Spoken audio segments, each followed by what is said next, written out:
Question 2. Calculez l'aire de chacune des figures représentées ci-dessous.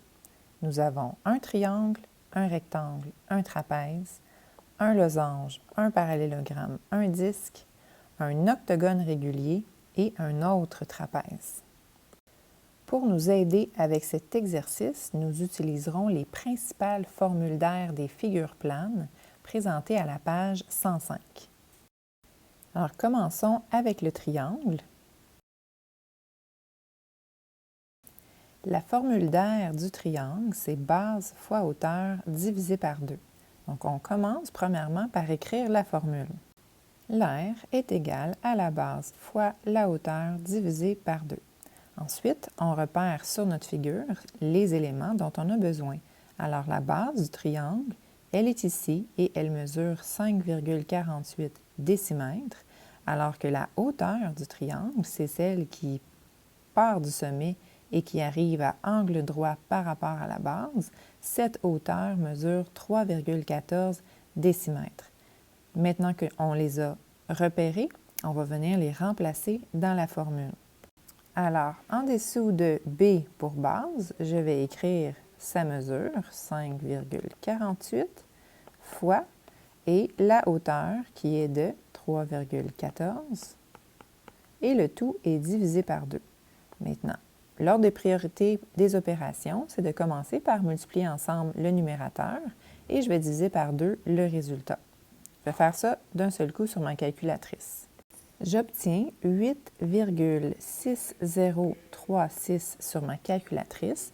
Si je souhaite arrondir ma réponse à une ou deux décimales, je vais utiliser les petits symboles ici, les deux petites vagues, qui vont indiquer une approximation parce que j'ai arrondi. Et je n'oublie pas d'indiquer dans ma réponse les unités d'aire qui seront des décimètres, mais des décimètres carrés. Décimètres carrés avec le petit exposant 2. À l'exercice B, on doit trouver l'aire d'un rectangle. Je vous laisserai faire cet exercice par vous-même.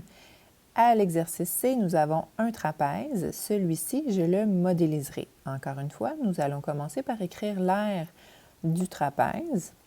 Donc, l'aire du trapèze est égale à la grande base plus la petite base entre parenthèses fois la hauteur et le tout est divisé par 2. Dans le trapèze, ce qu'on appelle les bases sont les deux côtés qui sont parallèles.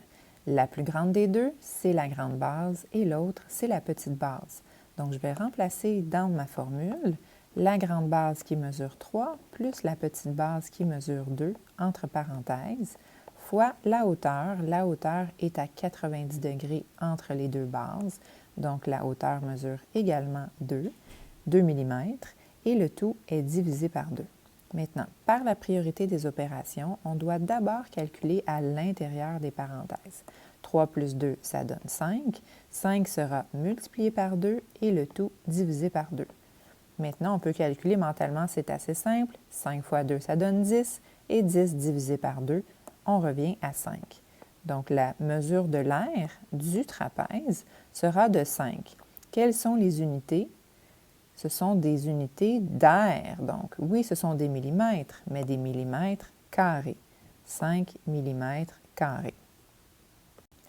Maintenant, c'est à vous de jouer pour calculer l'aire des autres figures de cet exercice. Au besoin, n'hésitez pas à demander l'aide de votre enseignante.